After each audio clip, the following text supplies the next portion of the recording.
is emceeing our pregame show.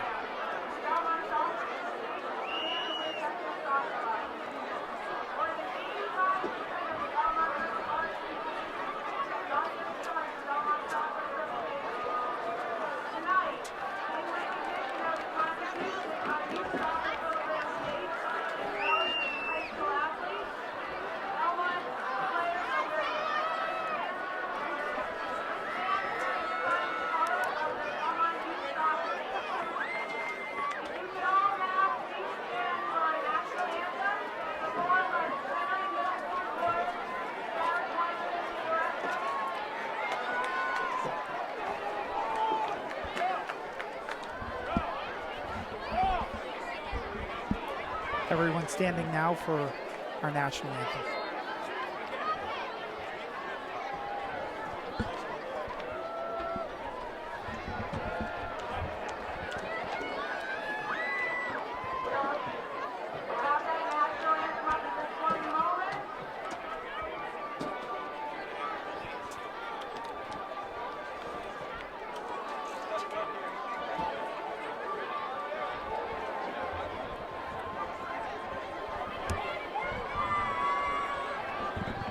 Before the national anthem, you can see the procession of players with young Belmont soccer players. Belmont led by its captains, senior captains first, Allie Landry, my daughter, Mia Filler, and then Brian's daughter, Kylie Merringer on the left side of your screen. Winchester's led by their senior, number 18, and captain Susie Kotwicki. There are other captains for Winchester, number 22, Devin Crayer, number 9, Lily Stone. And you will notice they said in the public dress announcer that the Belmont players will actually have wristbands of the teams that they played on when they were in kindergarten, first and second grade. So you'll see the orange wristbands for the orange team, yellow team, light blue team. In Belmont, in kindergarten, first or second, you get put on a color team. So whether that's blue or yellow or orange, you'll see the players wearing those wristbands, which I think is a really nice thing for them to kind of remember their kind of roots and where it all began for many of them. You saw the handshake right on top of the pillar by Coach Paul Graham from Belmont and Coach Rick Emanuel from Winchester. Both have built great programs in their town. Lots of mutual respect. I've heard Coach Paul Graham talk glowingly about Coach Rick Emanuel, not only at halftime today, but they run the programs the right way to develop the players, not just as good soccer players, but as good community members. Rick's been great to deal with every time I've needed a roster, had a question in preparing for the Winchester broadcast. So now we'll pause for the national anthem.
That is the Chenery Middle School chorus. Chenery is the middle school in Belmont, led by Sarah Carson.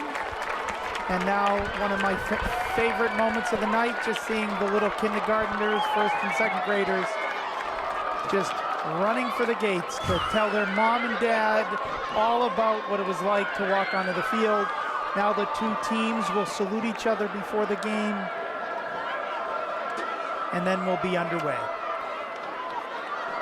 So Brian, when I played high school sports, I wasn't a soccer player. I played a lot of basketball, played a lot of tennis. I always loved the underdog role because people don't have the same expectations, a lot less pressure on the underdog than the favorite. Winchester clearly at 5-1, and given their track record of recent years, comes in as the favorite tonight. Belmont's the underdog. What did you prefer as a player? Well, I think you always like the underdog role kind of coming together. That being said, I think most teams that play Winchester are in the underdog role, so it's not surprising. As we said early on, Belmont's a pretty young team this year. If you looked last year, they announced their 4 captains who are going to be playing this year, and none of them will be on the field. 2 are injured, 2 went to private school, and so now we'll listen to the starting lineups for Winchester and Belmont.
So 2 surprising starters for Belmont there for their first starts of the season. Lucy Cabral starting as a sophomore center back, and Helen Feldhaus starting in Mia Filler's place. Mia received a concussion in the last game, unfortunately, needs to miss soccer night. So As you mentioned, there were 4 captains announced at the end of last season. 2 went to private school. Then my daughter tore ACL, and Mia is out for the concussion. So it's now down to your daughter, Brian, as a captain. Kylie, center mid for Belmont. You know what I think was nice, but might have confused some of the crowd here, was Yuval Galante is now the goalie. Hey, she's taken over, and so the crowd cheers you, but I think a lot of people thought it was a boo. And so you really have the people in there thinking that it might be what's going on, but it was a nice chant they have for Yuval is the U. Certainly full crowd here in the main stands, the home stands for Belmont on the opposite side of the field. It looks like it's about 80% full. So the biggest crowd for soccer in Belmont in at least 2 years here in Belmont. We're happy that you're joining us here on the broadcast on Winchester and Belmont cable, and then WinCam and Belmont Media Center streams. Scott Landry, Brian Meringer here on the commentary, Andrew Termini, Nancy Termini on our cameras and overseeing our production. I think the biggest thing for Belmont right now is getting off to a good start.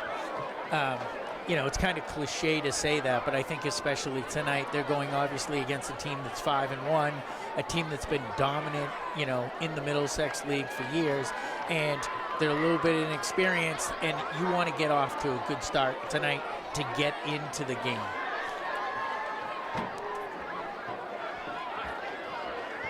Certainly, Belmont is led offensively by number 1, Sarah Dulligan. She scored 6 goals on the season, had 4 goals in their win against Melrose, their only win.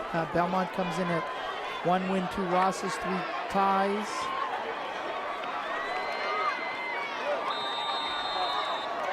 Winchester comes in at 5-1. Belmont starts the playoff. That's Bridget Gray into Sabrina Sauls. Nice step by Carly McMahon for Winchester. Now this is Kylie Meringer out wide to Helen Feldhaus. Helen back into the middle of the field. This is Sarah Dulligan to Kylie. One back by Winchester. Now Sabrina Sauls out wide to Dana Lair. One by Winchester now coming the other way. That's Tessa Geddes for Winchester. Very speedy forward for them. Marking her all the way is Emily McHugh. Now Cameron Palmer and McHugh double team Tessa Geddes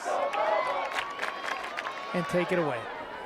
Yeah, Tessa's probably the fastest person on the field, although you might say Sarah Dulligan. So both sides have speed up front, but the Belmont Marauders are going to have to watch Tessa. Nice ball by Paula Dulligan looking for Helen Feldhaus.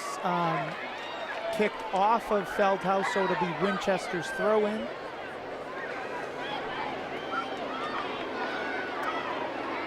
Nice battle there by Ava Murphy with Bridget Gray. Ava Murphy looks like she's going to be able to get across or a shot off. She chooses to pass to Tessa Geddes, and you hear that U chant again for Yuval Galani, Belmont's goalkeeper, who's had an outstanding season. Yeah, this is her first year as the varsity goalie. She's worked incredibly hard. Melissa Hart, who's the varsity basketball coach, has been working with her as a goalie, and you've really seen her just from the first game to now 6 or 7 into it. You've just seen her growth. It's been outstanding. Belmont will need an excellent effort by Yuval Galani tonight to have a chance to beat Winchester for sure. Winchester's first 2 games, they won 6-0 and 4-0 against Watertown and Burlington respectively. Then they've had some tight games since then, beating Wilmington 1-0, Reading 2-0, and then the tight loss to Arlington 2-1 before they turned it around and beat Woburn 3-1. So they come in at 5-1 on the season. This is Dana Lair for Belmont. Good carry into the corner. Won by Winchester and kicked out. That was Maggie Fortin, I believe, for Winchester on the good defense for Winchester on the far side.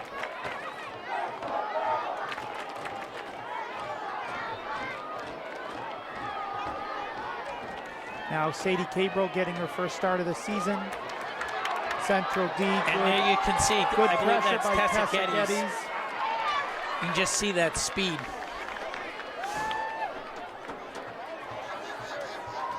Geddes got decent playing time on last year's very strong Winchester team, playing behind several Division I forwards who are all doing well in college. If you follow Winchester girls soccer's Twitter, nice through ball. Can Paula Dulligan get to it for Belmont? Unfortunately, if you're a Belmont fan, just the pass a little bit long, but great eyes to see that pass. Yeah, Sabrina has just great vision out there. We've talked about that before. Winchester, like the boys' counterpart, quick restart. They get the ball and go. Good steal by Kylie Merringer, one back by Winchester. Number 17 for Winchester, Ava Murphy says, give me that ball. Her teammate does try to get it to her, but Yuval Galani comes up. One of the things that I've seen in her growth as a goaltender is how much she owns that 18-yard box to take away opportunities that could be scoring opportunities like we just saw. Sarah Dulligan tries to tap the ball to herself, doesn't get a clean touch on it, is able to be won by Winchester and cleared out. Winchester's defense is a veteran defense. Susie Kotwicki, Regan Miller, Alexandra Denti, and Maggie Fortin. They're 4 defenders.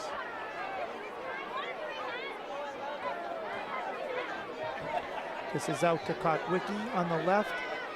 Goes a little bit too far for her. It'll be Belmont's throw-in. This is Bridget Gray. Now up to Sarah Dulligan, or Paula Dulligan rather. They're identical, or they're twins. Sarah and Paula Dulligan, Belmont's 2 forwards. Geddes tries to find her teammate. Can't see the number. Nice win. Collision out there between Emily McHugh. Surprising non-call.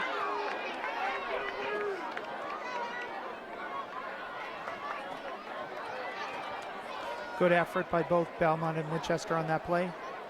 Winchester's throw-in now.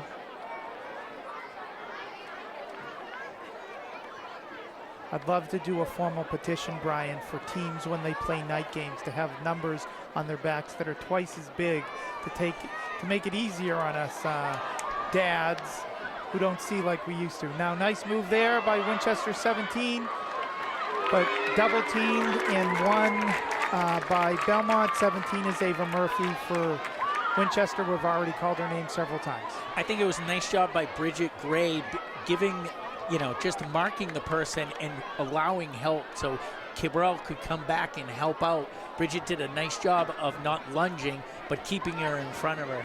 And I think you have to do that tonight. They're going to have to contain the speed of Winchester up front. We have our almost a break-in by Paula Dulligan off the pass from her sister, Sarah Dulligan. Sarah did a nice job of competing and winning that ball and hitting a nice pass to Paula, but just a little bit too long. Now this is Helen Feldhaus and Sabrina Sauls. Nice turn by Sauls. Now back Ava Murphy for Winchester. Nice defense by Sabrina Sauls there. Now back to Murphy. Murphy wide. Unable to connect with Devin Crayer coming up from her midfield role.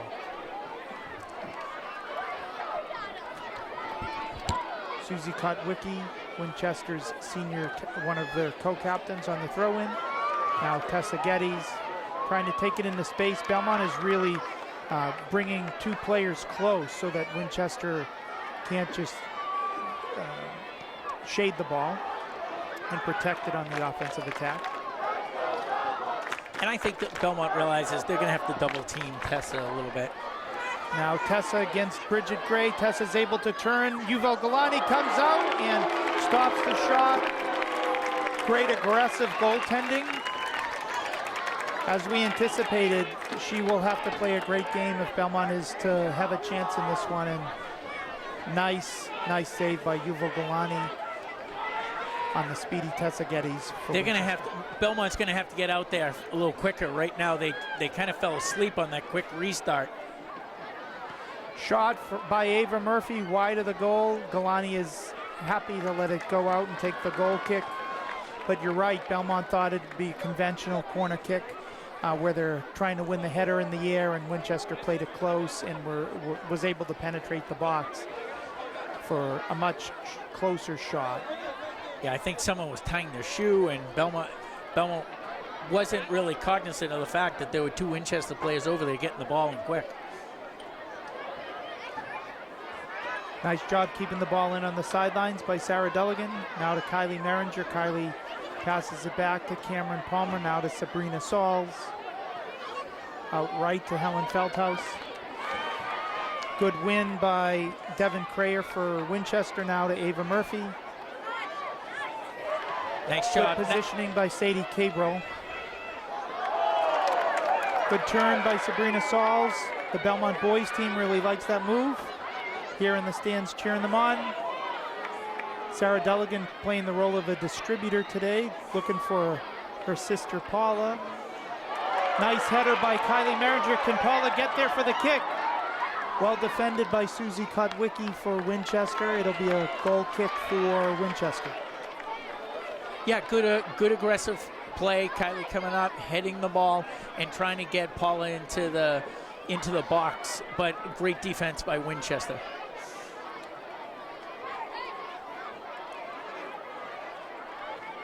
Now out wide, this is Kotwicki. Attempting to hit Devin Crayer, defended well by Paula Dulligan, but it'll be Winchester's throw-in. About 10 minutes into the first half, and Winchester's had a little bit more of the action, but great soccer game so far.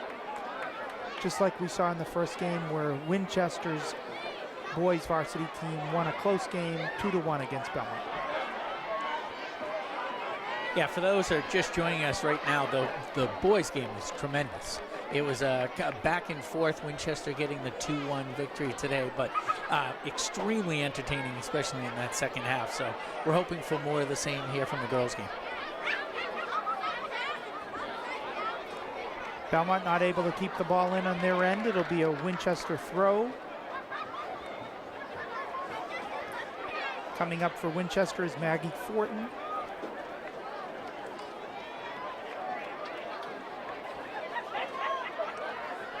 Won by Belmont, but the pass too long. Belmont could have settled that ball, just possessed it a little bit better, but Winchester's speedy forwards can get Belmont's defense to maybe race their decision-making a little bit. Yeah, I think you get in the habit of the speed of the game is so quick, then you have to wait a second. And unfortunately, a turnover right here. Tessa Getty's trying to turn on Bridget Gray. She's able to get around, center the ball. Winchester's not able to get a good shot, but it's still there in the box, and they score! Don't know who's on the goal yet. We'll keep an eye on that for Winchester.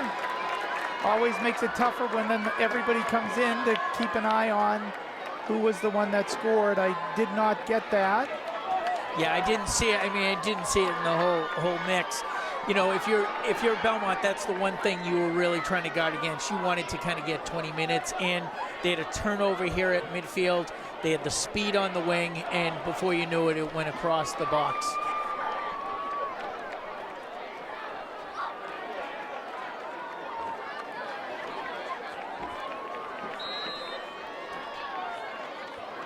Substitute for Belmont, Dana Lair comes out. And Lily Duffy comes in. We'll see if we can get that goal scorer.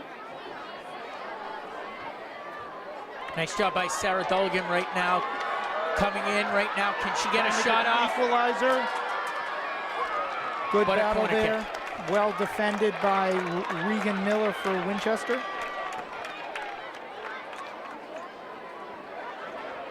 Kylie Merringer goes to take the corner kick for Belmont.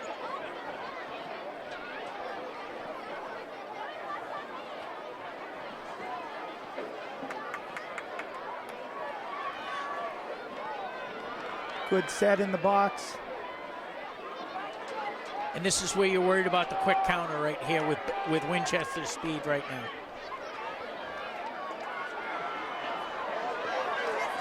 Tessa with the shot, goes over Belmont's Yuval Galani and puts Winchester up 2-0. Quick, 1 minute later than the previous goal. And good rush. We've been talking about her speed all the time. You saw it there, but even better than her speed, that was a great shot. Yeah, I mean, we talked about Tessa just having too much speed right there. I mean, she's just running by the fullbacks, unfortunately, right now. She just has incredible speed, and you're going to have to make sure. You might want to put a person on her and just say, like, we're gonna shadow her for the rest of the game, because right now she's dominating the game. Right. And it's one thing to give up one goal and then to regroup, but Winchester, congratulations to them for really taking it to Belmont, while Belmont's still trying to figure out what just happened. And we've seen her on the left side, the right side. She's all over the place. You might want to put a person on her and say, you have her. The trouble is, who has the speed to keep up with her? Ava Murphy from Winchester.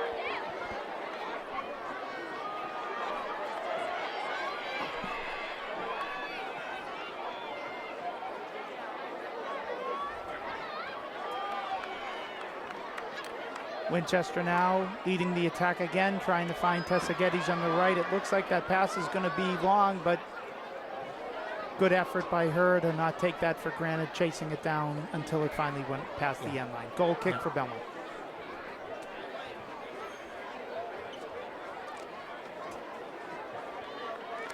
Still don't know who scored the first goal. There was a request down on the Winchester bench, and I think the Winchester coaches said we don't know either. Perhaps we'll find out at halftime. I'm sure someone will take credit for it. But we do know that Tessa Geddes scored the second goal. So right now, with just under 25 minutes, it's Winchester 2, Belmont 0 here at Soccer Night in Belmont. Good win by Ava Murphy on the header, but it goes back to Galani for the punt. And unfortunately, you're down 2-0. You have to settle right now. You can't you can't score 3 goals at once. You just have to settle, string some passes together. Right now, it looks like Belmont's a little discombobulated. They haven't really, strung together a couple nice passes. And so it seems like they're on their back foot and they're scrambling a little bit. Yep. Starts with just good fundamental soccer. If you want to see a tight game and a comeback here, Sabrina Sauls now to Bridget Gray. And that was nice. You're stringing together some passes, but that's really what you have to do. You have to right now slow down, have some composure, and try to just string some passes together. Wiki over the top now. Good effort by both Emily McHugh and Tessa Geddes. McHugh, Belmont center back. Geddes, the forward striker for Winchester. Maggie Fortin coming up for Winchester to take this throw in.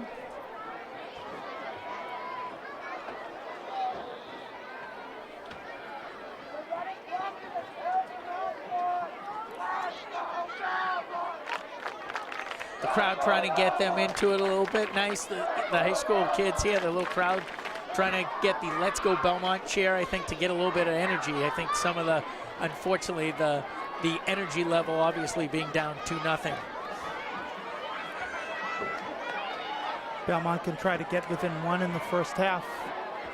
I'm sure Coach Paul Graham will be happy with that, given how quickly Winchester can score.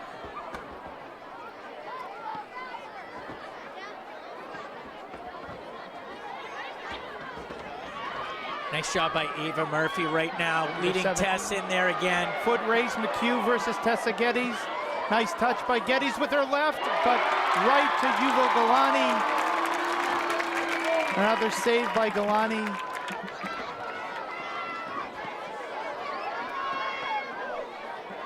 Now Paula Dulligan tries to deflect it to her sister Sarah, unable to connect on that moment.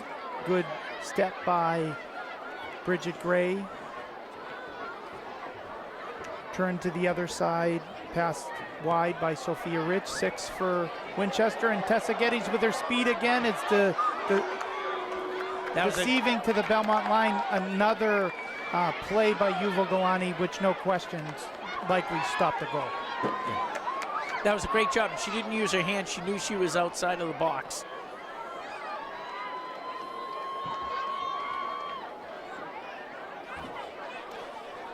Winchester's relentless attack in the last 5 minutes continues here. Ball's in the box once again. Galani able to come up and pick it up once more. Might be advantageous for Belmont to just not be, trying to distribute the ball fairly long here. As Winchester's winning a lot of those balls, it might be easier to just try to work it out slowly with smaller passes coming out of the back. Yeah. And they look like they've just switched up a little bit. It looks like Helen is going to go in the back, and Coach Graham is talking to Bridget Gray. I wonder if they're switching up right now, or he's switching up either the formation or he might be putting Bridget in the middle.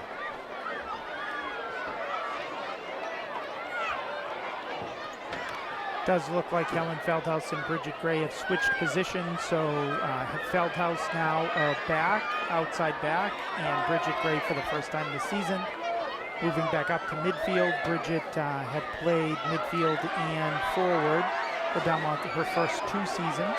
Moved back to as a back this, for the whole season here. A lot of excitement here in the crowds as Soccer Night staff are throwing t-shirts into the crowd.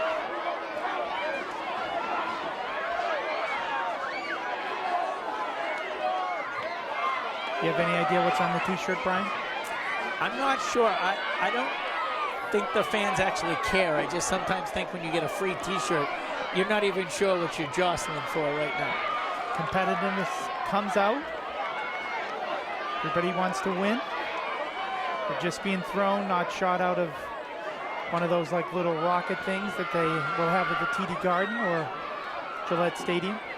Yeah, I don't think that's in the budget yet. Tessa Geddes again, referee calling it offsides, tight call. Winchester, I think, could have an argument on that one. Belmont will take it.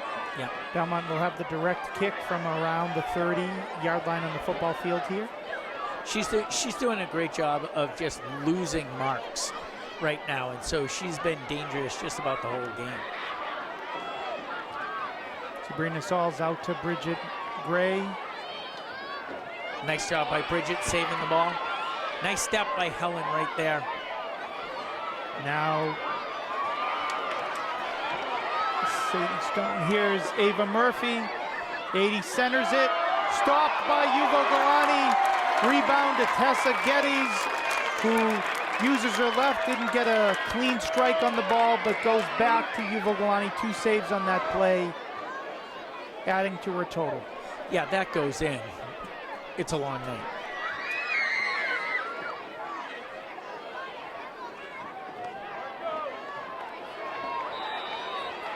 Referee calls offsides here once again. So really, when you have a player that's just so much faster than what you have in the back, there's a couple things you can do.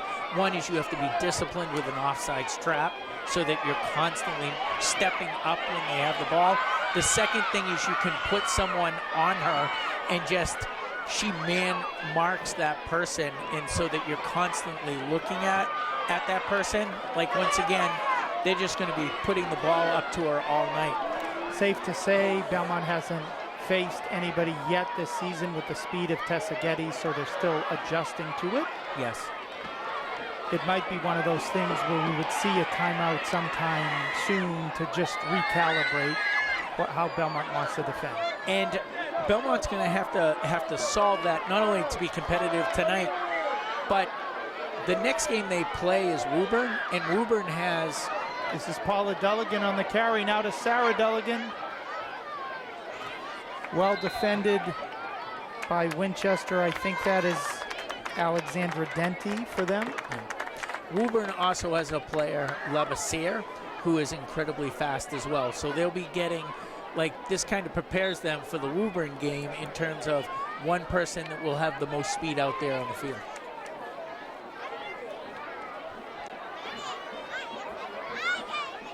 Good pass in by Belmont, but Winchester's defense well positioned. Good volley in the air.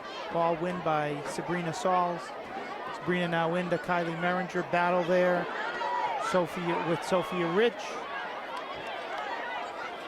Now out to Bridget Gray. Bridget with her left tries to pass it into the box. Unable to do so. Back to Sabrina Sauls. Winchester's back line is pretty solid on those through balls. Phenomenal. Hard to get through. Yes. Sadie Cabral up for Belmont to step. Now looks like Ava Murphy. I think that's 17. Almost another break-in by Tessa Geddes.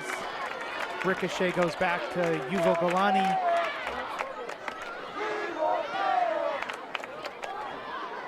.16 minutes left in the first half, 2-0 Winchester. They scored at the 28 and 27 minute mark. We don't know who scored the first goal. It was kind of a scrum. Second goal was Tessa Geddes. Now this is Ava Murphy. Ava takes it to the end line, passes out.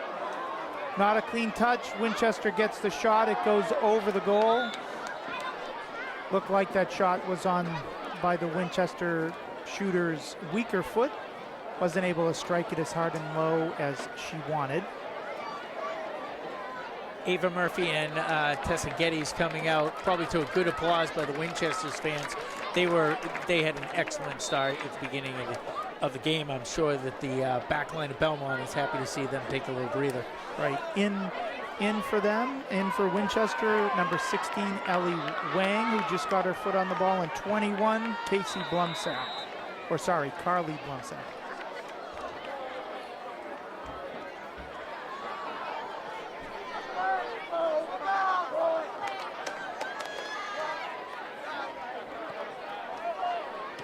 Now up to Sabrina Sauls to attempted pass to Bridget Gray. Good step by Lila Savage, number 19, a freshman for Winchester. Recently came into the game.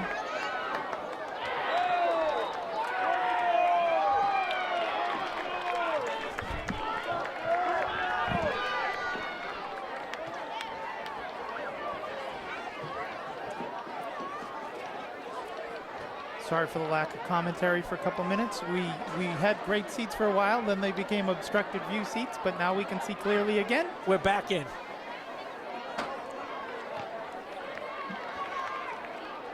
Nice header there for Winchester. Winchester's gone to their bench now. New players into the game. Sarah Deligan now carrying the ball with her sister Paula, 2-on-4. Those are going to be tough odds for Belmont. If you're a Belmont fan, you'd like to see the Deligans go a little wider if Winchester's pinching in. Typically, center defenders are very good defending one-on-one or two-on, double teaming. If you go outside, you can set up some one-on-one matchups a little bit more easily. Excellent passing by Winchester to control the ball. Long pass comes to Yuval Galani. Belmont's defensive line is far up. You got to think that's intentional to try to shorten the field, but very dangerous against a team with as much speed as Winchester has. Attempted through ball here, goes to 16, Ellen Wang. Ellie Wang, nice and shot. She shoots and it goes off the Wow, what a shot. side post. Wow, what a shot. Ellie Wang just into the game for about 2 minutes at the 12:40 mark. Great shot. Nothing Belmont's goalie Yuval Galani could do.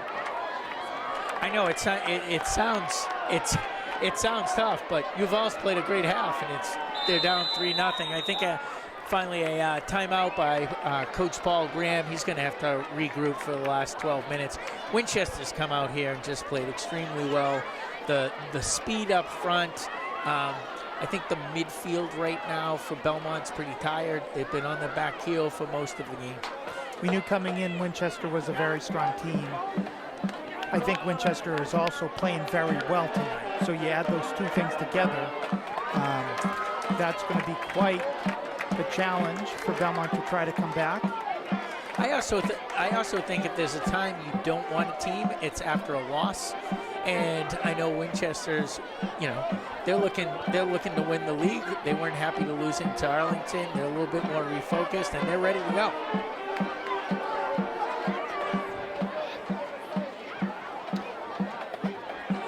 So if you're Coach Rick Emanuel for Winchester, I think you're probably telling your squad everything you're doing. Let's keep doing well. Let's focus on the passes. When you're the coach of a team who is an offensive juggernaut like Winchester can be, you're up 3-0 in the first half.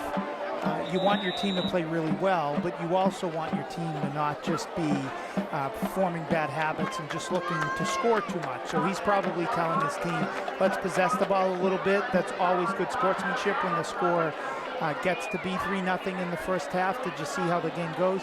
If you're Belmont, I think and Coach Paul Graham wants to just settle his team. Just say, let's just see if we can get the next goal before Winchester gets a goal. Right. You need to start playing better, period. So sometimes right now it's like, look, we got 12 minutes to improve. We got 12 minutes to get better right now. Let's not worry about the score. We need to string some passes together. We need to communicate. We need to get our heads up right now. And that's what you worry about, kind of a younger team right now, that they'll put their heads down. They'll try to do too much. They won't play just good quality soccer. And I think so far this year, you've seen from Belmont, as we said, it might be an inexperienced team, but I think they've done a nice job of stringing together balls. They've been communicating, and I think they've been better. And I think right now you need to make sure that the next 12 minutes is good quality soccer.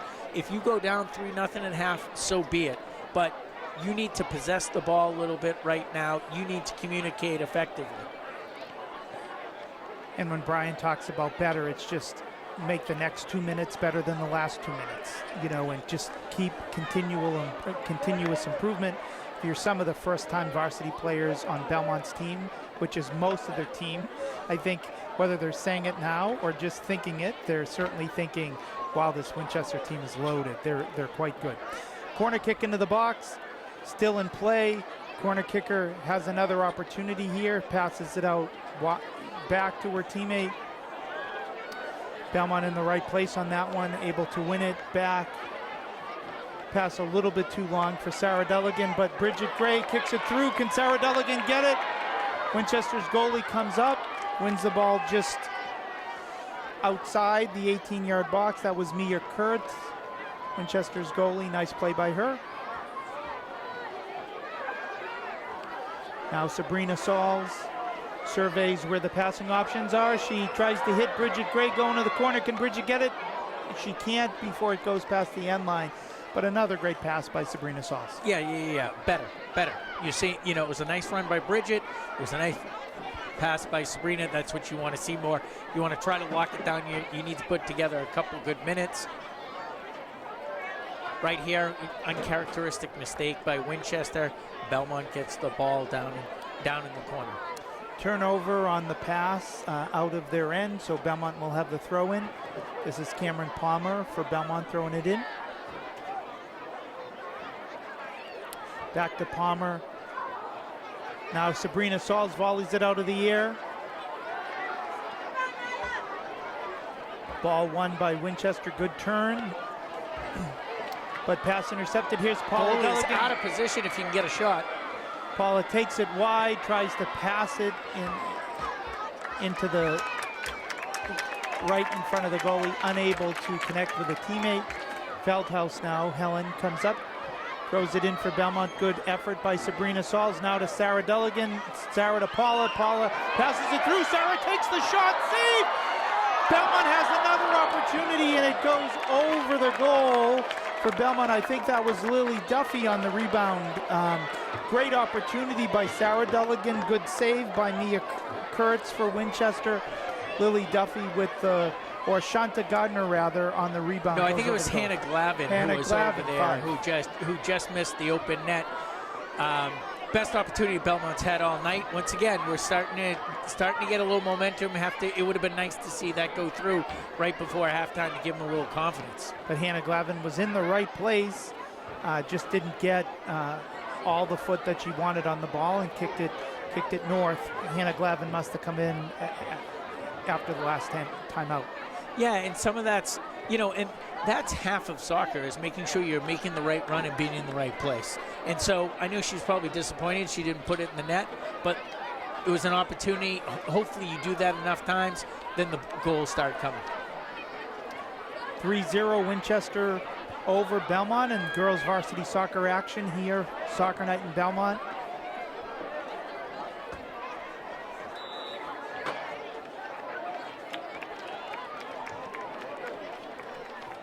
I think a handball or some foul on the far side. Couldn't quite see it from here.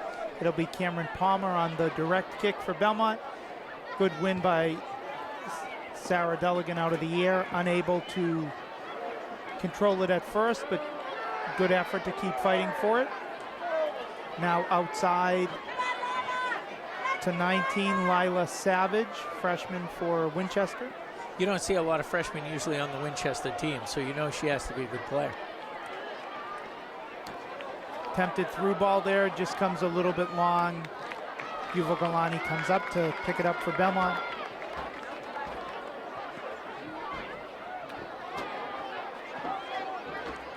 Good use of space by Paula Dulligan to get her head on that ball. Nice step by Helen. Another deflection. Ball rolls quite a bit, all the way to Yuval Galani for another punt.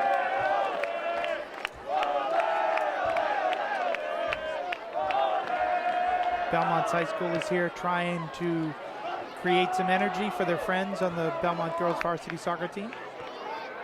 Now Meringer out wide, unable to connect with Hannah Glavin. And those are the passes you need to be able to make tonight. Like, it's those right now, I think Kylie had an extra second to take that ball, and right now I think they're just, overall as a team, they're just reeling.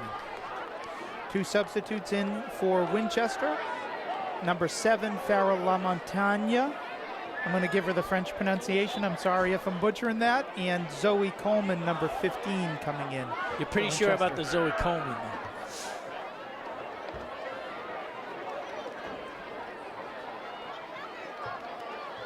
Well played by Sabrina Sauls, Belmont central midfielder.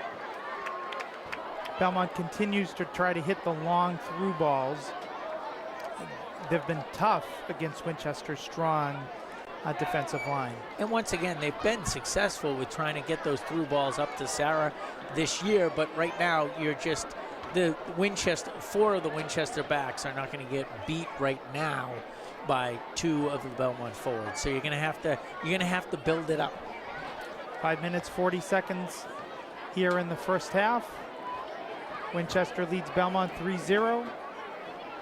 Winchester traditionally one of the best teams not only in the Middlesex League but in girls soccer throughout Massachusetts, certainly playing like that tonight. Belmont's best 5 minutes have been in the last 5 minutes, so as Brian has been talking, it's just about continuous improvement to try to get better. You can learn a lot from playing a team this strong.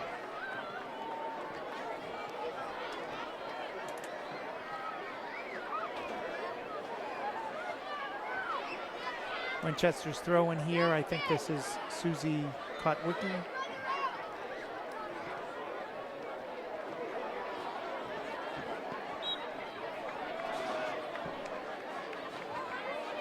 Good effort by Lila Savage for Winchester on that. Unable to keep it in, but great effort.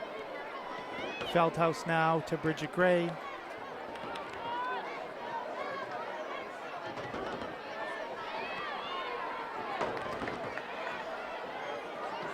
Nice step by Lucy Cabral. I did it again, Brian, calling her by her older sister's name. That is Lucy Cabral.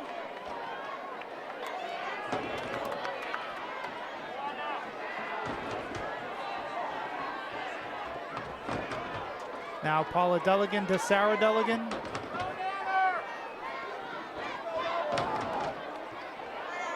Good turn. Good work by 16, Ellie Wang, who scored the last goal for Winchester, their third. A beautiful shot. Here she is again. Wang trying to connect with Lila Savage on the left. Goes a little bit too far. Two substitutes in for Belmont, replacing Paula and Sarah Delegan in the forward positions. Will be freshman Ana Santos and senior Lauren Arsenal.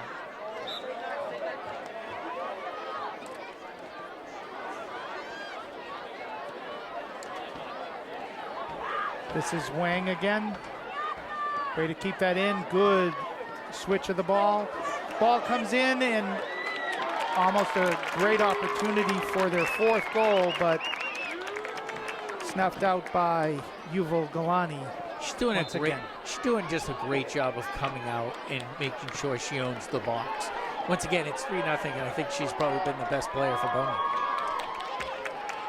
She's doing her best to keep him in the game against a strong Winchester team playing very good soccer tonight. Another foot race here. It's Wang against Bridget Gray. Bridget is able to clear it out. Nice play by her. Ellie Wang, number 16, a junior for Winchester. Really made an impact since she's come into the game.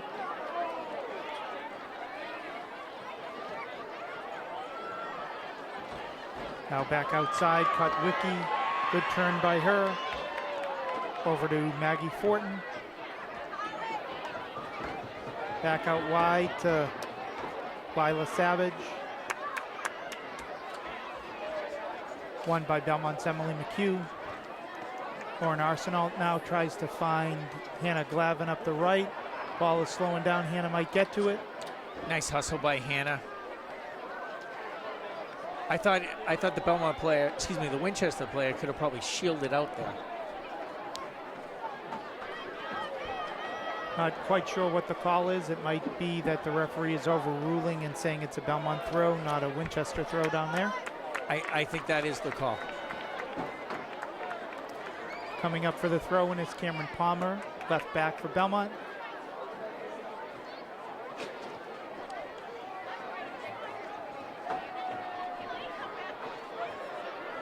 Header by Palmer back into the box. One now by Winchester.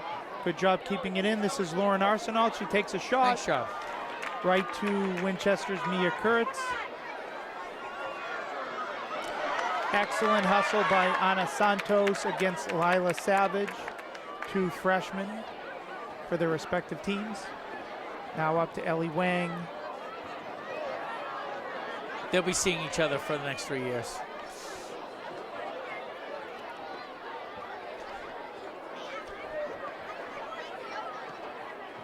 Attempted through ball, won by Winchester's center defender, Reagan Miller, kicked out.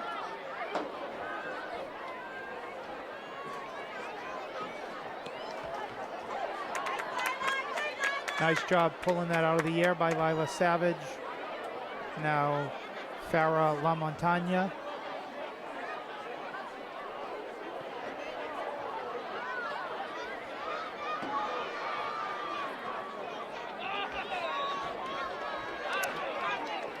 Foul called on the far side. I think saw a push on the Winchester wing. Belmont's direct kick now, Sabrina Sauls. Pass not able to connect with Lucy Cabral and taken by Ellie Wang. Nice play by her. She comes in for the shot and she scores her second goal. Ellie Wang. Belmont will not like that turnover. Paul Graham takes his hat off. Not his favorite moment of the night, but if you are a fan of Winchester, you like that hustle by Ellie Wang at around the 2-minute mark, putting Winchester up 4-0. No, that's the one thing you didn't want was the last-minute score. Like, even though it was 3-0, and I'm not sure that Belmont can come back, you wanted to go into halftime with a little bit of momentum, which is, I thought, what you had. Instead, a bad communication and turnover right there. You cannot be, like, those balls have to be out. The Winchester offense is just too fast and too opportunistic right there. Always putting pressure, and then a nice finish by Ellie Wang. 2 good shots for her on her 2 goals. Ana Santos, excellent job keeping it in twice, 3 times. Centering pass, trying to connect with Lauren Arsenault. Intercepted by Maggie Fortin for Winchester. Now up to Ellie Wang.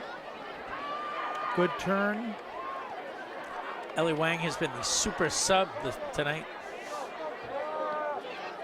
Good effort on the far side. The shot comes off.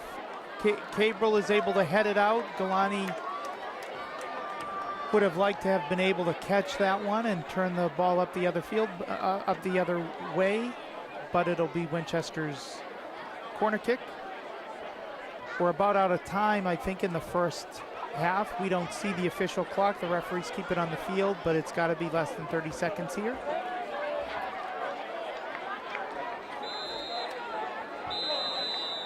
And I was right. Winchester doesn't take that corner quickly enough before the clock runs out. Referees blow the whistle. At the end of the first half, it is Winchester 4, Belmont 0. Coach Paul Graham is going to earn his salary, motivating his players to get the most out of the second half. What would you be saying if you were him, Brian? I think you just got to tell them to keep their head up. I mean, I don't think we're thinking that they're coming back. I don't want to be pessimistic right now, but Winchester is clearly the better team. It's 4-0. So what do you have to do? You have to get people's head up. You have to say, hey, we got to play a better half of soccer. We need to be better this year. So Belmont right now, I mean, they faced Arlington. I thought overall it was, you know, a fairly competitive game against Arlington. I feel like Arlington and Winchester are the best 2 teams, but you've got games coming up that are winnable. And if you're going to make sure that you're going to be competitive against a very good Woburn team, you need to play much better right now in the second half. And a lot of it is that I feel like the communication right now is not strong. Our special guest for the halftime program will be Belmont boys varsity soccer coach in his first year, Neiman Kenkry. He'll be coming on up. There'll be lots of action going on at half. The pep band, Belmont is continuing to play. Still a beautiful night of soccer. First game that we had a little bit earlier tonight, the first of 2. Winchester won 2-1, scoring the game winner with 8 minutes left. And so far, the first half of soccer, Belmont played well. Winchester played great here in girls varsity action.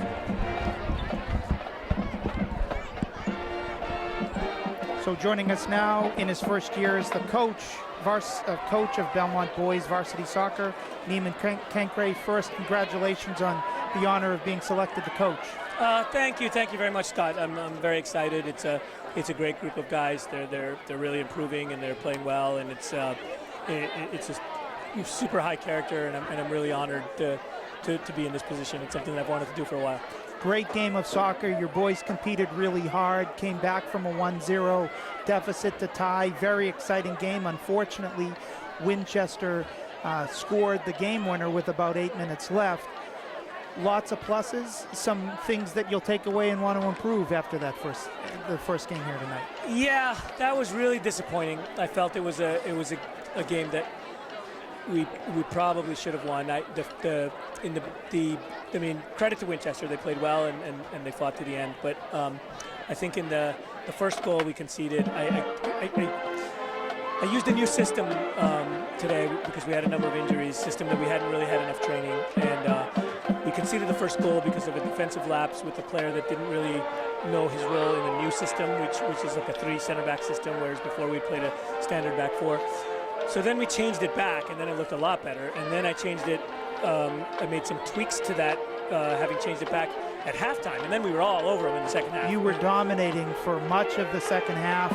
You only scored one, which is probably the thing that many of your players are saying. We were so close to putting other goals into the net. That's always tough. And it was, if for the first, for the 30 minutes of the second half, we were completely all over them. We could have gotten 2, 3, 4 goals and put the game to bed. Some of it was a little bad luck. Some of it was a couple bad touches by some of our real technical players that usually would score those chances. 9 times out of 10. And some of that's on me. I wish I had kind of recognized that would be the right setup in terms of personnel and system earlier in the game.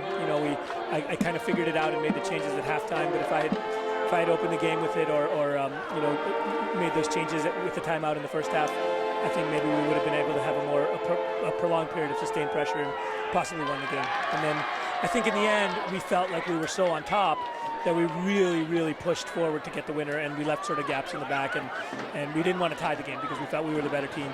And in doing so, we certainly left ourselves open to the risk of losing, and that's what happened, and Winchester took their chance well.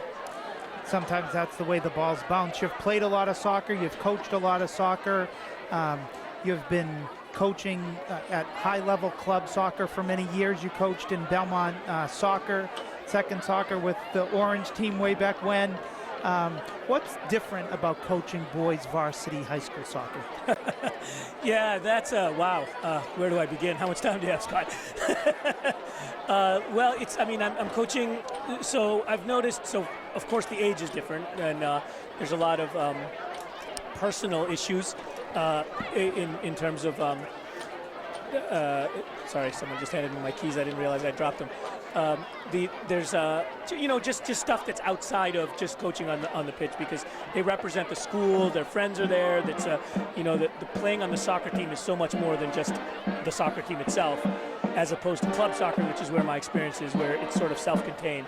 So there's a lot of issues in terms of managing personalities and managing the social aspect and just managing players of this age, between 15 and 18 years old. There's a lot of things going on, and as a coach, I think I'm sort of naturally a mentor to them, especially because soccer's the most important thing in their lives for some of them, along with family and hopefully school. So that part of it is there. In terms of the actual soccer, it's I'm getting used to the fact that it's a very, very direct game, and that kind of playing and coaching at the club level. The game is much more possession-based. Teams have the ball, they build it up through the midfield. There's more premium on technical and tactical play, and less emphasis on sort of sheer athleticism. And over at the high school level, it seems like there's a lot of back to front, long balls, battling, 50-50 balls, and that puts a lot more emphasis on having athletic players and in terms of fitness as well. So that's been a learning curve for me, and I think I need to probably do a little bit more work with fitness. You could see that after dominating the entire second half, we kind of started to flag there at the end of the game. But in terms of athletes, it's really, what do you have in a given year? And I think our team, great guys, really coachable, really intelligent, but there's definitely a little bit of a lack of athleticism. We tend to not be as strong or as fast as the teams that we've played, and we've been a little bit over. We've got a lot of youth. We've got at least 2 and sometimes 3 starting sophomores, as well as a really small junior that's always in the starting lineup. So it's we end up running into some physical challenges, and that's been something that I've had to learn how to manage, and try to outplay them from a technical and tactical standpoint. It's not always possible when you have these players that are so powerful and so fast on other teams. Reading and Arlington are 2 good examples where they just close down so fast and they're so physical, and so that's been something. Coaching at the club level, you coach players that are at the same, they're all born in the same birth year. So there's kind of relatively equal physically, whereas here you have sophomores and seniors and age difference of 2.5 years in some cases, and there's a big difference between somebody who's a freshman or a sophomore, and just they might stay the same height, but they get much wider by senior year. Yeah. No, And I don't know what they put in the water in some of these towns, because these are some big boys we're playing against sometimes. Our special guest during halftime is Belmont boys varsity coach Neiman Kenkre. So building a good program where you can compete every year for for a league championship and maybe in the state like we see this Winchester girls team do, it takes so many things happening over many years to feed the high school program. What do you hope happens in Belmont that produces the type of program that could be excellent year in, year out? Well, I'm really glad you asked me that, because this is a really important part of my vision. I'm here for the long haul, and of course I want a winning team now, and we're struggling a little bit, but I want to really build a tremendous program, and I think that my vision involves building a very systemic program. So what I mean by that is, at the high school level, I've hired my own JV coach. He's fantastic. He's really into developing the players. I've got my hands all over the JV. We train him with the varsity. We try to play him in the same kind of system so that they come up. I'm trying to do the same thing with the freshman team. Our freshman coach has been here many, many years, so he's kind of got his own way of doing things to some extent, but he's buying into our vision as well. And so we sort of build up the players. They come to us as freshmen, and by the time they're ready for varsity, they already know. That's the theory anyway. They already know the way we want to play, our philosophy of playing, our favorite formations, and so on. So there's less, because another thing in high school that's not the same in club is the games come very often. We got a game every 2 days, so it's you don't have a lot of time to learn things in season. So it's really important for the players to sort of understand what you want to do when they get there. So that's one piece. A bigger piece, or a more long-term piece, is I also am working with, or just beginning to work with the BSA to start Belmont Soccer Association. Yes, sorry. With Chris Heusler, I believe, is the president of that, and he and I have been talking to try to build a program where I have my varsity players running clinics and coaching the youth players, and I will oversee and I'll sort of teach my varsity players to do that. So that's kind of like a nice community service thing that my varsity players can do, give back to the community with me overseeing them, and then it allows the younger players to sort of get connected with the varsity, and then we sort of build, love it. Yeah, and then they sort of, other than soccer night, I don't think we have anything that really connects the youth in Belmont with our high school team and our varsity team, and I want to sort of build this bridge so that everything's sort of interconnected, and then we get them out to our games, we get our varsity players sort of mentoring them, and then by the time they get up to 6th, 7th, 8th grade, then they get to their freshman team. They already know our freshman team builds as a system up to the JV. So it's something that I want to build. Even coaching, maybe if the volunteer coaches that we have would be amenable to it, I would love to do some volunteer. I'll do it for free, coaching clinics, and sort of teach them how to coach their town teams and travel teams and so on. And if they would like to do that, I think I can help, and we can sort of create a big system that sort of again builds a program from the ground up. And if we do that, we don't have to sort of worry, do we have the talent this year, do we not have the talent that year? It should be something, like you say, this Winchester girls program is really a force to be reckoned with year after year. And that's sort of I'm dreaming big. I want Belmont to be state championship contenders. We're underway here in the second half. One more question for Coach Neiman Kenkre, but I've known Neiman for maybe 10 years now, since we coached against each other in Belmont Second Soccer. When he has a vision, he puts a plan into action. I believe that everything he just said is going to happen, and we're going to see a much stronger program year in, year out. But last question for you. First year coaching, obviously, first year at Soccer Night in Belmont. What does an event like this do to help you realize your vision by just creating much more interest in the younger kids in playing high school soccer? Oh, it's brilliant. I mean, this is, I'm a little ashamed to say this is the first time I've never attended Soccer Night before, so I didn't realize how cool it was. I mean, it's just seeing the youngsters out there. I had someone come up to me telling me they're going to be playing for me in a few years. Nice play by Lucy Cabral on Tessa Geddes there. Continue, please. I mean, I can't say enough for it, and I'm so grateful for guys like John Carson and is it Rob Gray, the other one who runs it, and it's a tremendous experience. I'm really disappointed that we couldn't have come away with the win because my players, I see the passion in my players, they really wanted it, but it's an amazing program that sort of symbolizes what I want it to look like in terms of the passion here. You know, I think if we realize the vision that I have as a school and as a program and as a team, I think we're going to see crowds like this here for all of our games, not just one special game. And that's the dream. And I don't think it's an unrealizable dream. I think it's going to take a little bit of time, but hopefully not. It's a medium term kind of thing. I'm really excited, and you know, I think the people that I'm having the opportunity to work with, the players, the athletic director Adam Pritchard, they're giving me a lot of latitude to sort of try to realize my vision, and I'm really excited about the future here. So he's Coach Neiman Kenkre. Tough ending of tonight's game. A little bit of a tough stretch as your team has dealt with injuries, but it's a very exciting brand of soccer to watch. If you haven't seen them live, please check out their schedule. Who are your games coming up the next couple of home games? We have Brockton, which is one of the best teams in the whole state, at home at 6 o'clock on Monday. And then we have another game on Wednesday. I believe it's at Woburn. And then a couple of days later, it's every 2 days here for a few. And then we have local rivals Watertown. So hope we can get a lot of people out there for those games and give our players some backing. Thanks for joining us, Neiman. Good luck the rest of the way this season. Belmont Soccer is in for a bright future here for the boys varsity team. Thank you so much, Scott. Thank you for having me. It's an honor to be here.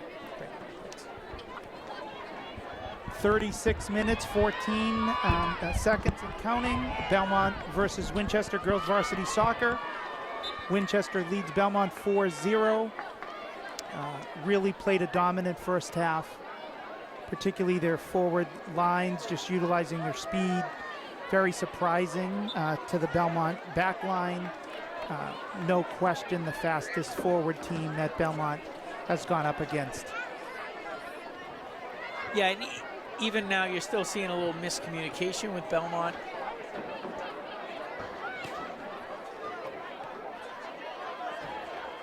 Back and forth action here at Harris Field. Tessa Geddes scored the second goal for Winchester. We still don't know who scored that first goal. We still don't have a report. We'll try to get that.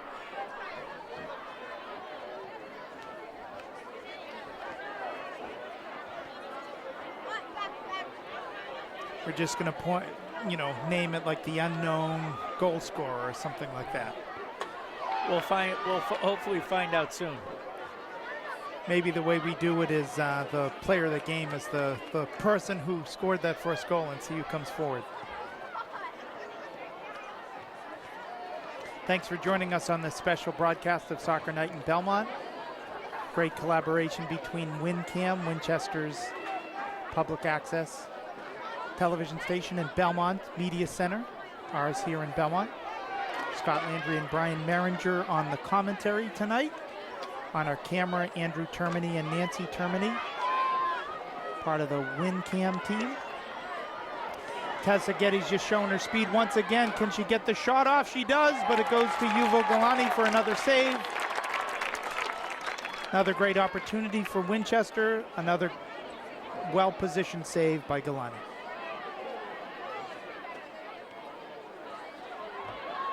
Ava Murphy with the steal does a nice job. In alone, and she puts it in for Winchester's fifth goal.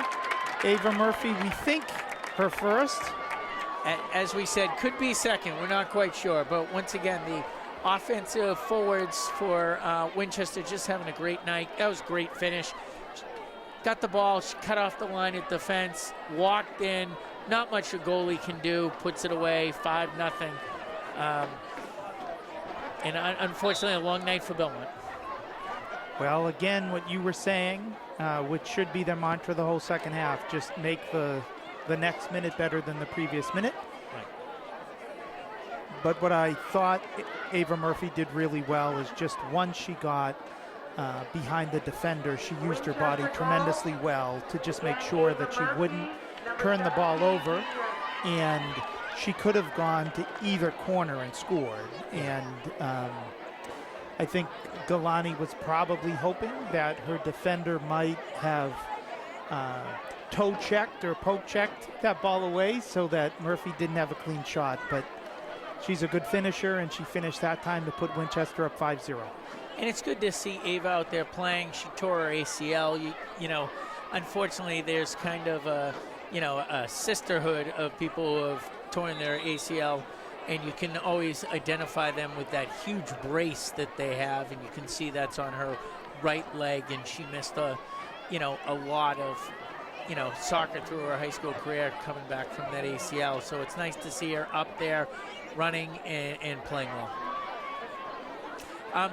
We are going to have John Carson join you right now. It's been another great, successful night here at Harris Field with Soccer Night at Belmont, and so I'm going to give my mic over to Mr. Carson.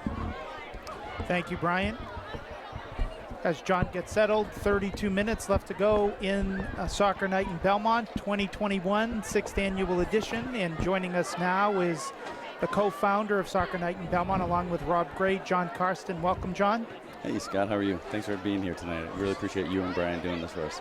So, a very exciting night. I love when Belmont plays Winchester. That boys' game was as exciting a game as you'll see, but the highlight always for me is seeing the young kids with the walking in with the high school, and just the pageantry that starts with that. It's a big deal for everybody. It's a night they'll always remember. There are 100 people at least who will always remember the night, and some of them will be those kindergartners who walked onto the field with the captains. Well, considering this is our 6th year, going into next year, I suspect there's going to be some little boy or little girl that either walked onto the field as a mascot or was a ball boy or ball girl in our first season all those years ago that will be making the varsity team next year. So that'll be a groundbreaking time to see. But I think a lot of these kids have all been coming here all these years, and they get really excited for this night. So why Soccer Night in Belmont? What was yours and Rob's vision for this, and how is it different now after 6 years than what you really thought way back when? Just 1 second, Paula Delegan to Sarah Delegan for the shot, and saved. Nice save by Winchester. I believe that is their backup goalie coming into the game. Can't see the number from here, but nice save by them. So your vision, John. Yeah, I mean, it's all about, we live for the nights we remember, which is the theme for the night. And we all remember those high school nights we'll never forget. And it's big moments, It's big moments, and they want to have those big moments here on the pitch. And so whether it's the big kids that are going to, hopefully score a goal this evening, or it's the little kids that are looking up to these big kids. I mean, these little kids are not forgetting this night. They get so excited to hold the hands of those players walking out onto the pitch, or the halftime games that they're playing in. They just get so into it. And, when Rob and I originally did this, we wanted to create a community event. It wasn't necessarily a way to generate funds, which is obviously a lot of fundraising that goes on in this town, which needs to happen, don't get me wrong. But we wanted a true community event where people can come together around soccer and just enjoy themselves. And they do. I mean, there's thousands of people here. It's unbelievable. Is this the biggest crowd we've had, or I know it's up there. It's up there. I know you don't take an official head count. You don't have the clickers as people come in, but these stands have been totally packed on the home side, and 80 or 90% packed on the far side, and a lot of people milling around, standing room only. So exactly what you hope. Yeah, exactly. I mean, beautiful weather. I mean, the weather makes all the difference in the world. But I think this is the largest crowd that we've had, because you have to think about it. A lot of people will come for the first game, and then they'll cycle out, and then a whole nother crew of people will come for the second game. It may not be 100% turnover, but even if it's a 30 or 40% turnover, you're getting a whole nother crowd for the second game. So, yeah, we clear 2,000. There isn't a question in my mind. We clear 2,000 people at this event. Give us a sense, John, of the coordination that happens between you and this year, for example, everybody in Winchester who is involved in soccer at the high school level and at the youth level. I'll tell you, you know, and again, hats off to you for doing this. You and Brian doing this year over year. Having the experience of commentating has certainly added a flair to this night that we didn't have before. And so we certainly appreciate you and Brian stepping up. But I think, you know, there's a lot of coordination that goes into this. But it's not a heavy lift. The heavy lift is actually just getting people to do their part, whether it's hanging the flags, whether it's organizing the procession. Sarah Dulligan with the attempted pass to Paula Dulligan. Nice step up by Winchester's backup goalie. We'll see if we can get her number. Your eyes might be better than mine, John, but No. I can't see from here. I can't see from here either. But, you know, overall, I couldn't be happier with what we see out here. And, you know, Rob and I have done this for quite a long time. It's now, you know, we've got to get the message out with folks that, you know, for this to continue, people are going to have to step up and take on the role to put this event on if we want it to continue. And I know people do. So it doesn't have to be a major lift for someone. They can just participate and make it easier for who the overall organizer is, as Rob and I are, for when we do find our replacement. So if somebody is interested in helping out, they say John and Rob have done great work over 6 years. Now it's my turn to keep this going for a couple of years. What would you like them to do? Reach out to you? Absolutely. Reach out to me, or, you know, if you know somebody on the BSA side, the Belmont Soccer Association side, just, get it to me. My email address is simply John Carson, JOHNCARSON @yahoo.com. It's not too hard. But I think the reality is, if this is going to continue, people are going to have to step up. And that's how events like this happen, is people, you know, donate their time to do this. And I've loved it. Don't get me wrong, I absolutely love it, and I would like to see it continue. But we'll see. It'll be exciting. So why would somebody want to take on the risk of trying to follow in John Carson and Rob Gray's footsteps? What's the coolest thing for you of just being able to be one of the co-leaders of something like this that somebody might not realize if they say, you know what, I could never do what Rob and John do, but I'd want to help out in some way. But what do you see that you'd like more people to see, because you're collaborating with so many people to pull off an event like this? I tell you, it's not, as I said, hard. It's about coordination, right? And if you can get enough people to do a job, it gets this thing done pretty easily. And whoever does take over for us, don't take what we've done for these 7 years, 6-7 years, anything more than what we did. Do whatever you want to do, right? The whole objective is just to get people here, and I think that's the important thing. And people bring ideas every year. So the job description is, first, somebody that loves soccer, somebody that perhaps loves the town of Belmont, somebody that enjoys working with other people, to invite them to be part of this. Correct. And to help make it even better, little by little, every year. Help make it even bigger. Help allow more folks to experience this as a night to remember. One of the interesting things is there's several other towns, John, right, who have modeled themselves on this soccer night experience, and they're changing girls' lives, you know, and boys' lives in small ways. But we all remember high school. We all remember what that was like. And this is a big, you know, experience, a big win. You know, certainly in the first game, very close, exciting game. Almost playoff atmosphere, or playoff atmosphere at least in that second half of the boys' game. Mm-hmm. And just a great night of soccer under the lights, big crowd, fans cheering for both teams. It's wonderful to say, because of my little effort or my big effort, thousands of people will have memories that they'll carry forward for the rest of their lives. Yes, very much so. And I got to say, it doesn't have to be somebody that even loves or knows the game of soccer, right? It's more about the community engagement and getting people to participate, you know, within the community. It's, again, why there's no ticket sales, there's no raffle, you don't have to do any of that stuff. You just got to show up. That's about it. Sabrina Sauls attempts that shot. She gets in the space. She'll have another opportunity. She gives it to Lucy Hines. Lucy's pass gets cleared out by Winchester. So, John, you and Rob are the co-founders, but it takes a lot of people to make this happen. I'm sure you have some thank yous that you want to put out there. Yeah, and right off the bat, it goes out to, Adam Pritchard, the athletic director, the coaches from all 4 teams. We try to keep them out of the fray to allow them to just show up and play the game.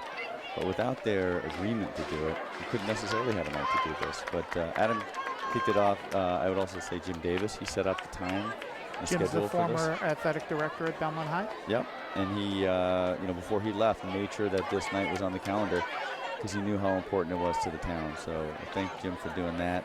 There are photographers here that have donated their time. There are the Winchester media and putting up everything they've done to be able to have this night. WinCam, yep. Yep, WinCam did a great job. The parents that hung all of those flags, I mean, I just think that's a nice little... It's a beautiful thing. I know it means a lot to my daughter. Winchester breaks in here, number 4. Shot for the corner, and she scores. Great shot by Luca Ventura, a freshman for Winchester. Winchester's had several freshmen make an impact in their first experience with soccer night to put Winchester up 6-0. Great lefty shot. I assume Luca's a righty, so to be able to put it in the corner with her weaker foot, wonderful play by her. Yeah, I think when you see, we hang these flags, on purpose, right? It is to realize that our nationalities are in all different countries. And I love the fact that these kids enjoy talking to their parents about, hey, where do they come from? And so that we can get the flags hung on this pitch for this game. So it's a real nice adage. The American flag is actually a flag that was flown over Iraq by my brother Mike. Oh, wow. Who was a medevac pilot for the Army for 22 years. And that is the flag we see on the far side of the Correct. field, right to the left of the We Live for the Night, We Remember slogan sign. Exactly right. He, I've had that flag for many, many years. Good play by Luca Ventura once again. She takes her second shot with her left. Maybe she is a lefty. Goes right to Yuval Galani for another save.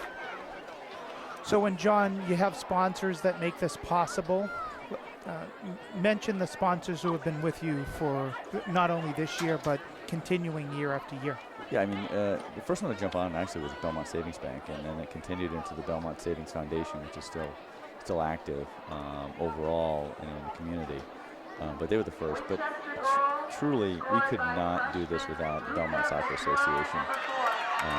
Their contribution to put this on, both from communication, funds, organization, we just couldn't do it without them. Friends of Belmont Soccer, same thing, right? It's at the high school level. For those that don't know what Friends of Belmont Soccer is, it's basically the parent group that helps support these varsity, JV, and freshman teams throughout their year with everything from dinners to equipment that they need and so forth. So they've helped us as well. You can't forget about the Phoenix Landing in Cambridge, Massachusetts. Kevin Trainer, the owner. Now, was that your favorite restaurant or bar to go out, or how do you know? I'll call it a pub. Okay. Pub. They have an exceptional Saturday and Sunday mornings for the English Premier League matches, and if you ever have the opportunity to go get brunch there, get an Irish brunch, it's fantastic. World Cup games there are excellent. It's just a great way to watch some great soccer. And so he, has been a big donor to this night, especially with the Cup, the Phoenix Cup, which was raised by the Winchester boys team. And we'd like to. And they raised it probably as well as anybody who's won one of these games in the first 6 years. They really celebrated. Oh yeah, that's what it's about, right? I of course I want to see Belmont win, but overall I just want to see these kids have a good time and have fun. And people will say, why don't you play an easier schedule on soccer night? And I'm like, well, that's not what this is about. We need to play better soccer. And you've made a decision that it rotates every year between Winchester and Arlington against Belmont. Exactly right. And that's those are quality programs, bigger, certainly Arlington's much bigger than Belmont in terms of the number of people in the town of Arlington. So in some ways, those are tough games. So people are going to show up. If Belmont wins, it'll always be a good win. Belmont has competed well against Winchester, even with the success of their girls team in previous matchups here. But tonight, Winchester is just at the peak of their game. Yeah, they're dominating. It's Thursday, they're dominating, but it's yeah, it's again, I mean, they're out here. These kids are so happy to be here and playing. I mean, win or lose, you know, they had an experience that, again, they will never forget. And I'm happy about that. And one of your sponsors that we haven't mentioned yet is just Puma's been part of Belmont Soccer Night and Soccer Night in Belmont for years. And talk about the excitement when you present the Puma Player of the Match to either the boy or the girl who is selected for that honor. This kid, in the first game, Calderon. Christian Calderon. So happy. He was thrilled that he got Puma Man of the Match, and was proud of it. You know, we'll have the woman of the match after this. They both get a pair of Puma boots sent to them after obviously finding out their shoe size. But you know, Puma's been a great sponsor for us and providing soccer balls. You know, obviously the man of the match and woman of the match as well. But they would do anything that we'd ask them to do, and I do appreciate that they do that. So it's been very nice. So Belmont and Winchester, 6-0 Winchester here at Belmont's Harris Field at Soccer Night in Belmont. Winchester just tough, you know, top team already, playing at the height of their game. Belmont trying to get one on the board, create a memory that somebody will remember this night. Crowd will go nuts if Belmont's able to score. Crowd has stayed with their friends on the pitch the whole game. To see so many high school students come out every time you do Soccer Night in Belmont. Again, it's not just the players on the field that'll remember this night, John.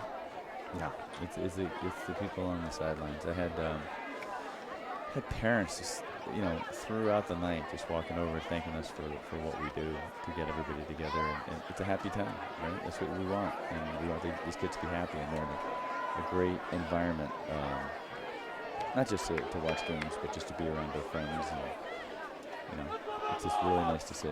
I know you must have other duties, John. Any final thoughts before we let you carry out those duties? No, again, I can't thank you enough for doing this. It's not an easy production to pull this off. And you've done an exceptional job, so thank you. To all the parents out there, enjoy this night. It's something that you know, doesn't come every day. But if your kids, big or small, want to participate and be involved in this, do participate and be part of it yourself, because it's a fun thing to be part of. On behalf of everybody listening to the broadcast now, John, or who will watch the recording of this broadcast, good opportunity for Belmont. Like I predicted, the crowd was really into it. Nice clear by Winchester. But what I was saying, John, is on behalf of everybody listening right now or who will be watching the broadcast recording sometime in the future, thanks to you and Rob for making something like this happen. A night, all these players and many of these fans and many of these young kids and certainly parents will always remember. Awesome. Thank you, Scott. Appreciate it. Have a great night. 14:24 left in the second half, 6-0 Winchester.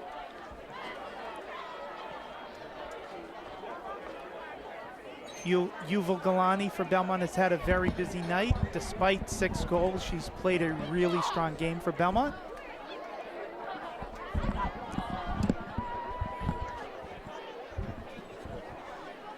Nice to see, despite being down 6-0, Belmont still giving it their all. Yeah, I mean, you're getting kids into the game right now. That's what you want to do. You want to give some kids some varsity experience right now. You almost put one in. It would be nice for Belmont just for kind of a morale if they can put one in right now.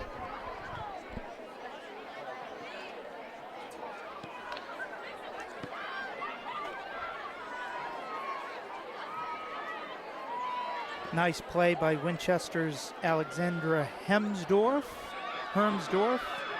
Another sophomore. nice ball right there. Nice shot by 21 for Winchester, Oh. followed up on the far side, but over the goal.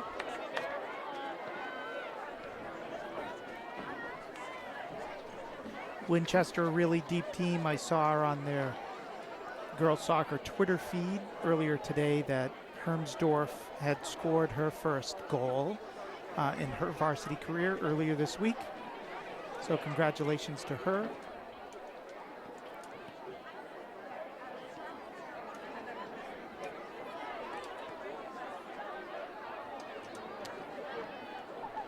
Well played by Winchester. Sarah Deligan not seemingly has lost any energy since the beginning. Good foot race here.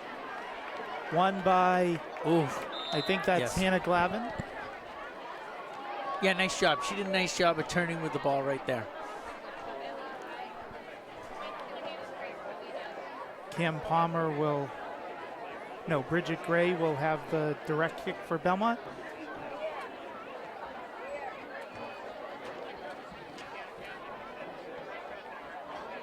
Good turn by Winchester. Nice ball right there. Nice through ball. You just see 6 people from Winchester descend right there in the box. Still popping around. Good effort by Belmont to take it out, and Sarah Deligan to come back and win that ball. You love that hustle. Like Sarah's coming back to the defense. She's sprinting 30 yards. She hasn't given up. It's 6-0, and she's got her head up, and she's just working. And so hopefully that pays dividends later. Never take a play off. Those are the players you love to coach.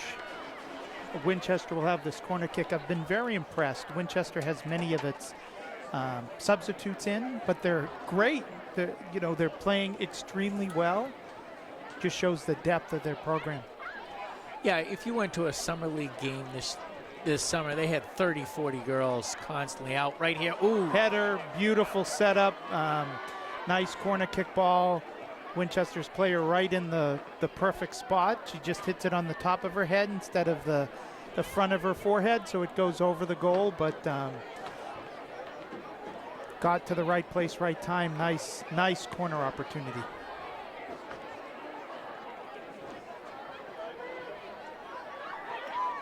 Good turn here by number 5 for Winchester, Alexandra Hermsdorf.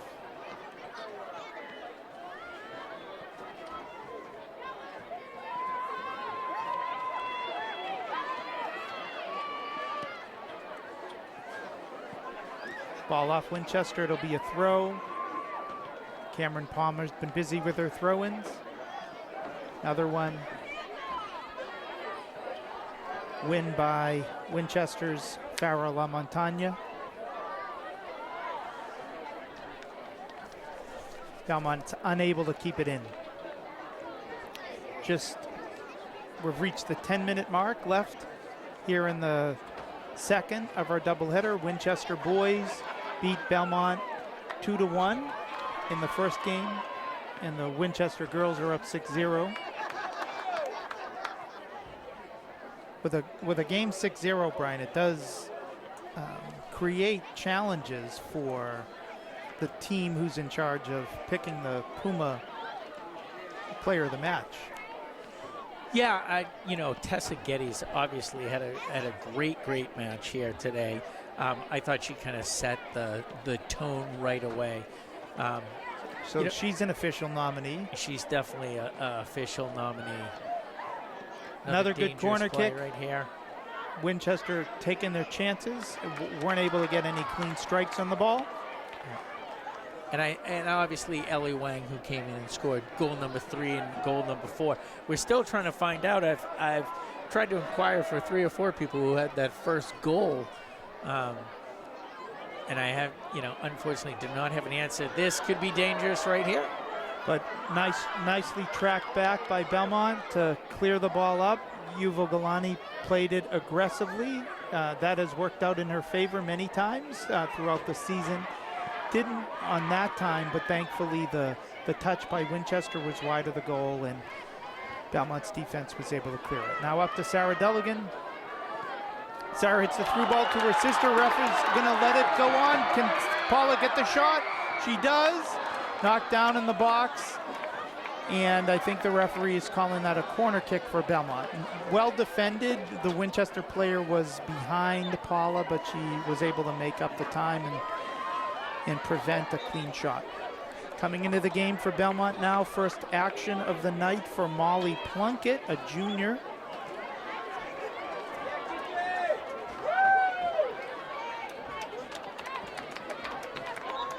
Coming in for Shanta Gardner. Corner kick is up, head. A little bit wide, second head by Sarah Deligan goes wide of the goal, so it will be a goal kick for Winchester. Kiki Hosepian now coming into the game for Lucy Hines. I thought Lucy did a nice job just working for the last 15, 20 minutes. I think she, brought a lot of energy. And excuse me, it's not. It's going to be Sabrina Sauls. I think this is her first time she has been out all year. So probably 5 or 6 consecutive games. She's gone 80 minutes. It's her first time coming out of the game. Helen Feldhaus also back in for Belmont.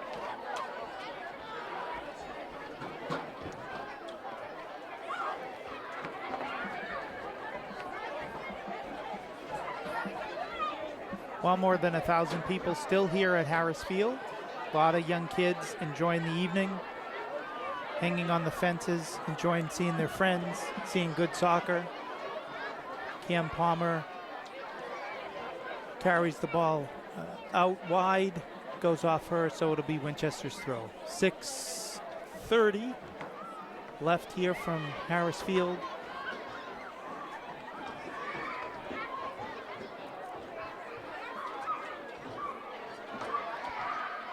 Nice shot by Cam, making sure she's shielding the ball out. And we have about 6 minutes left. We just got the official word on the first goal. I know that was going to keep people up all night. It sure was. I've been dying to know. According to Mr. John Carson, Lily Stone got the first goal. So congratulations to Lily on that. Lily number 9. I did know that it was a single number, but I couldn't see the number. So it was 4 candidates on that, but Lily Stone gets the first goal. Tessa Geddes on the second goal. Ellie Wang on the third and fourth goals. Ava Murphy on the 5th, and Luca Ventura on the 6th goal. Good that we cleared that up. I feel better. I feel like I can get a good night's sleep now. You want to be right on the stats. Well, someone's home, maybe a family member of her, and she's like, could they please mention my daughter as scoring the first goal? Mom, dad, grandma, whoever. Friends, uncles, yes. Aunts, they knew she scored. And they're like, what are taking these 2 guys so long to announce it? Well, now we have. I feel like the Stone family probably feels better that we finally acknowledged her daughter. 2 Stones on this team. Lily Stone, a senior. Sadie Stone, a sophomore. And I do believe Ella was their sister, who was their center midfielder last year. She played 2 excellent games against Belmont. And I think she's playing at the collegiate level. Ball comes over the top. Yuval Galani comes out and saves it. Diving save right at about the 18. Beautiful save. Keeps getting better and better.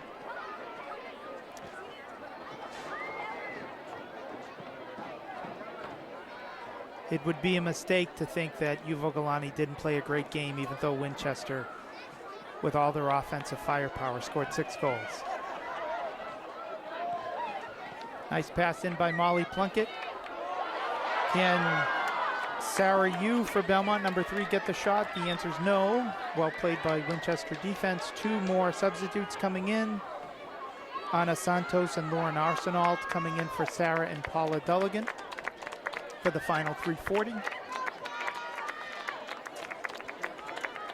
Stay tuned. The outcome of this game might not be in question anymore, but there is the question of who will earn the Puma Player of the Match. We'll have that for you within a couple of minutes of the game going final. Please stay with us. We thank everybody on the WinCam team for making sure this production could go on the air. Andrew Termini and Nancy Termini, and then David Gauthier, the executive director, who collaborated with the team at Belmont Media Center to stream and broadcast this in both Belmont and Winchester tonight. It's been great to work with the WinCam team. And I also think a huge congratulations to Rob Gray and to John Carson once again for putting on just a lovely, night. I mean, everything went extremely well in terms of everything ahead of games. A wonderful shot. We'll see if we can get who that is. Again, the scrums are killing me, Brian. I'm looking for who they're hugging right there.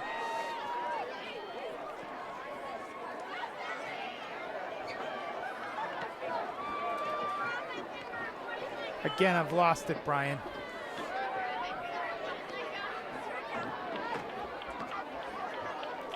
We disappoint our viewers once again.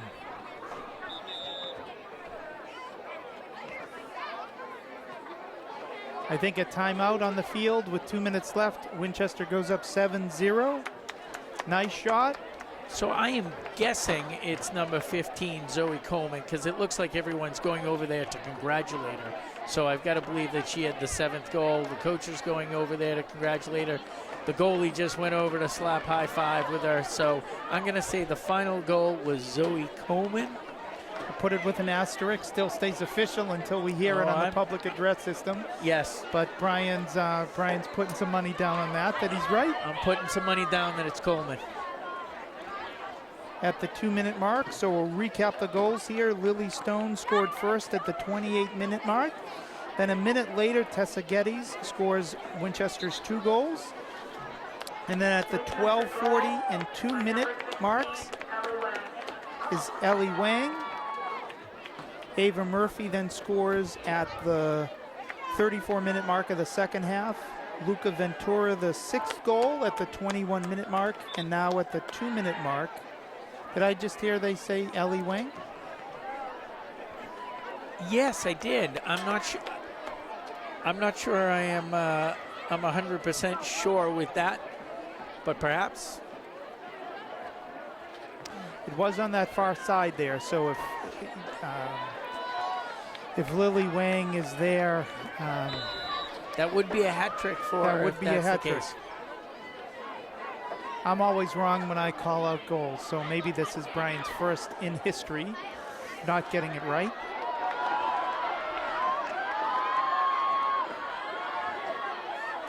I think regardless of whether she had 2 goals or 3 goals, she's a strong candidate for player of the game. Strong candidate, and you love to see somebody who didn't necessarily start come in and make such an impact like she did with 2 official, maybe 3 goals by Ellie Wang.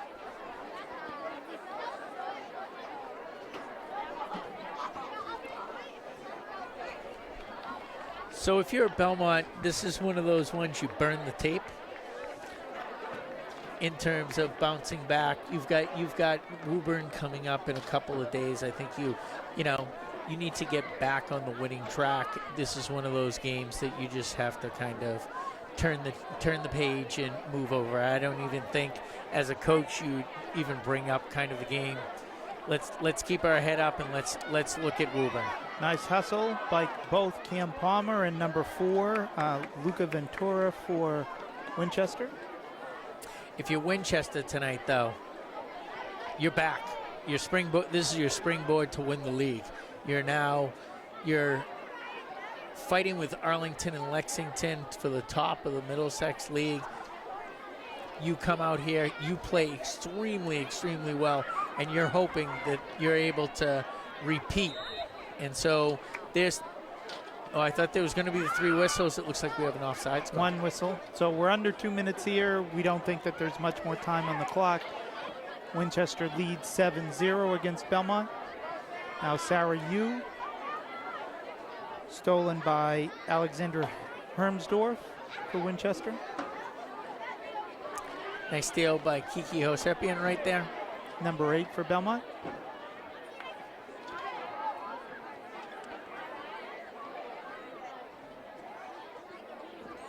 Can Winchester get one more shot on goal?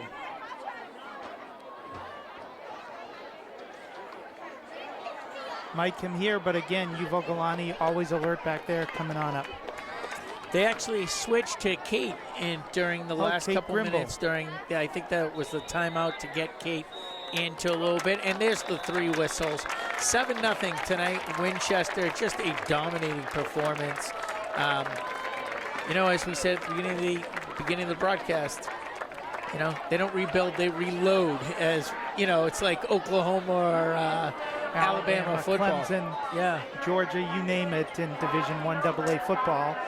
The very impressive thing for me, wasn't surprised at all how well Winchester's starters played. No, they played great. Winchester's substitutions played phenomenally well as well, and I think they would compete really well in the Middlesex League if all 11 of their starters weren't able to go some night. Yeah. So congratulations to the Winchester Black and Red. Winchester sweeps Belmont as the boys won 2-1, and now the girls won 7-0. Stay tuned. In the next couple minutes, there will be the Puma Player of the Match as John Carson and Rob Gray hear from their committee and announce to the player who gets it. Again, the cleats. It's been controversial a couple of times in the past. It has been controversial. I don't think it is tonight. Might not be. No surprise, John is walking over to the Winchester team to call the player who's going to win the player of the game. We don't know who it is yet, and the fans, the players are excited. It's going to be Ellie Wang, who scored 2 or 3 goals, so she'll have the Puma Player of the Match award presented by John Carson and Rob Gray.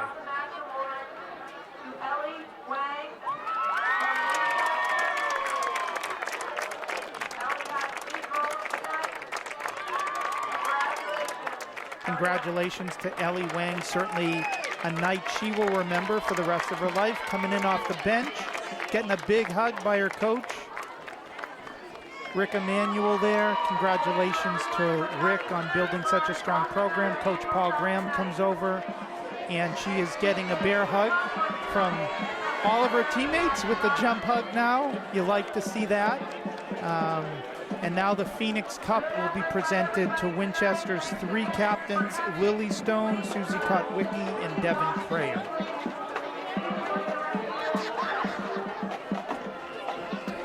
We'll see if they celebrated as well as the boys celebrated, Brian. After the photo,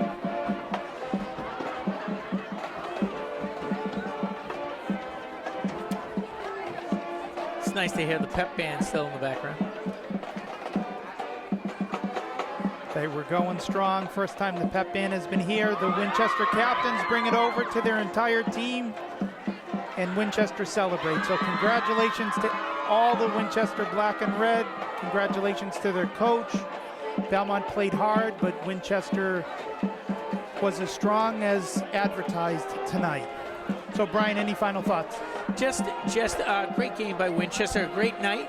It was a pleasure doing the broadcast with you. You know, congratulations once again to John and Rob for putting on a great night. I hope people enjoyed coming here. It was a great crowd, great night. And, you know, unfortunately, not quite the competitive game we were kind of hoping for in the second game. The boys' game was right down to the wire with Winchester winning 2-1. If you're Winchester right now, this is hopefully a great springboard to another successful year, going to the tournament, going deep in the tournament. If you're Belmont, you have to regroup, make sure you keep your head up, kind of a race tonight, and get after Woburn next Wednesday. So as Brian said, the first game, Winchester beat Belmont 2-1, the boys varsity. Our second game just concluded 7-0 Winchester in a dominant performance, one of their best by far of the season, 7-0 over Belmont. So for our broadcast team of Andrew and Nancy Termini, and for Brian Merringer, this is Scott Landry saying thank you for watching and good night from Belmont's Harris Field.